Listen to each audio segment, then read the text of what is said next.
Halo K-Powers, apa kabar? Teman saya ada yang protes, kenapa saya nggak pernah bahas soal Tintin di video-video komik yang sudah saya buat. Saya bingung juga. Nah, sekarang kita bahas yuk kisah Tintin yang luar biasa.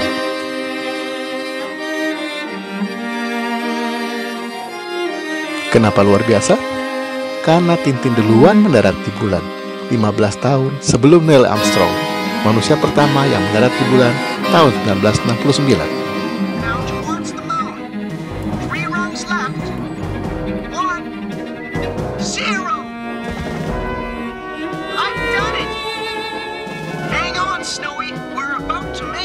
Destination Moon atau Objective Moon atau Ekspedisi ke Bulan adalah jilid ke-16 dari The Adventures of Tintin, serial komik karangan kartunis Belgia Hergé. Cerita ini awalnya dibuat berseri setiap minggu di majalah Tintin Belgia dari 30 Maret hingga September 1950. Kemudian dimulai serial di perbatasan Prancis di majalah edisi negara itu dari 11 Mei 1950. Cerita ini dikumpulkan bersama dan diterbitkan oleh Edition Casterman sebagai Objective Lune pada tahun 1953. Judul tersebut telah menjadi pilihan Hergé sendiri setelah menolak saran Casterman tentang Tintin dan Lucky Rocket. Hergé mengumumkan cerita yang akan datang dengan 2 sampul majalah Tintin berturut-turut yang masing-masing menggambarkan bulan. Ilustrasi tersebut menggambarkan adegan fantasi yang tidak ada hubungannya dengan versi terakhir penjelajah di bulan. Salah satu gambarnya mengingatkan film George Méliès A Trip to the Moon tahun 1903 yang dianggap sebagai salah satu film pertama yang bereksperimen dengan efek khusus. Bulannya digambarkan memiliki wajah. Wajah itu menunjukkan bahwa Madame de Lune sedang dalam suasana hati yang buruk. Plot kisah ini menceritakan tentang reporter muda Tintin dan temannya Kapten Haddock yang menerima undangan dari Profesor Kalkulus untuk datang ke Philadelphia, di mana Kalkulus sedang mengerjakan proyek rahasia di fasilitas pemerintah yang aman untuk merencanakan misi berawal ke bulan. Nah, kalau mau tahu cerita lengkapnya, silakan K-Powers baca komiknya atau nonton filmnya. Hergé pertama kali menemukan ide untuk mengirim Tintin dalam sebuah misi ke bulan saat dia mengerjakan Prisoner of the Sun tahun 1949. Keputusannya untuk pindah ke bidang fiksi ilmiah mungkin dipengaruhi oleh persaingan persahabatannya dengan rekannya Edgar P. Jacobs yang baru-baru ini sukses dengan komik fiksi ilmiah sendiri, The Secret of Swordfish 1950-1953. Dia memutuskan bahwa itu akan menjadi cerita 2 volume seperti yang telah terbukti berhasil dengan cerita sebelumnya, Rahasia Unicorn dan Harta Karun Rakam Merah, 7 Bola Kristal, dan Tahanan Matahari. Untuk mencari nasihat tentang cerita tersebut, Hergé berkonsultasi dengan temannya Bernard Heuvelmans yang telah menulis buku non-fiksi L'Homme parmi les étoiles atau Man Among the Stars pada tahun 1944. Pada musim gugur 1947, Heuvelmans dan Jacques van Melkebeek mengembangkan naskah untuk cerita tersebut yang mereka berikan kepada Hergé.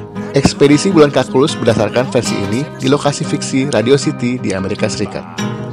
Hergé berharap ceritanya serealistis mungkin dan berusaha menghindari unsur-unsur yang fantastis. Dalam kata-katanya sendiri, tidak ada manusia di bulan, tidak ada monster, tidak ada kejutan yang luar biasa. Untuk memastikan realisme ini, ia mengumpulkan berbagai macam dokumen tentang roket dan perjalanan luar angkasa yang dapat digunakan untuk melakukan penelitian. Dalam hal ini, ia dibantu oleh Heuvelmans yang mengumpulkan gambar roket dan fasilitas penelitian atom untuknya.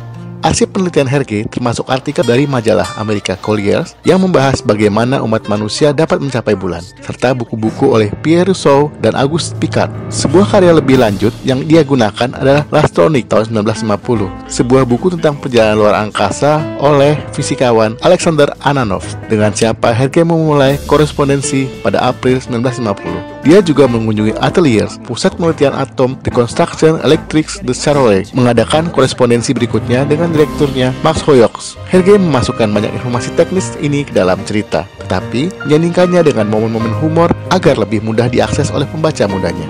Menurut kritikus sastra Jean-Marc Lossivier dan Randy Lossivier, kemungkinan pengaruh fiksi pada cerita Hergé termasuk novel Jules Verne tahun 1870 Round the Moon dan film Amerika tahun 1950 Destination Moon.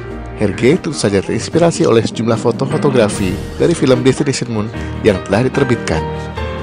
Sistem komputer di pusat angkasa Sprout secara visual didasarkan pada Univac 1, komputer pertama yang dibuat untuk tujuan non-militer.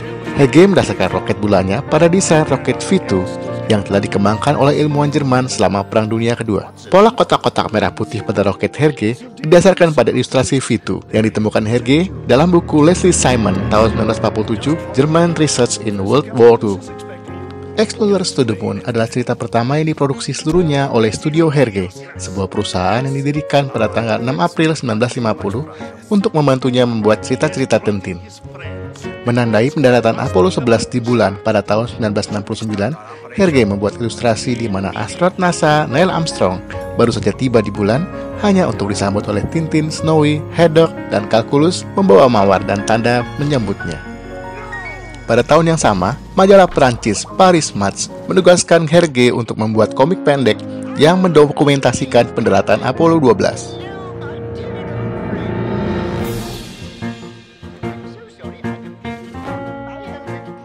Para kritikus menilai bahwa petualangan bulan adalah Hergé dalam performa terbaiknya, memberikan penghargaan pada kedua bagian cerita dengan 5 bintang, sebuah mahakarya teknis sebagai hasil dari penggambaran bulan yang luar biasa akurat.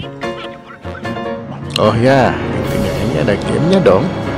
Memang game jadul sih, cukup oke lah pada masanya. K-Force ada yang pernah mainin?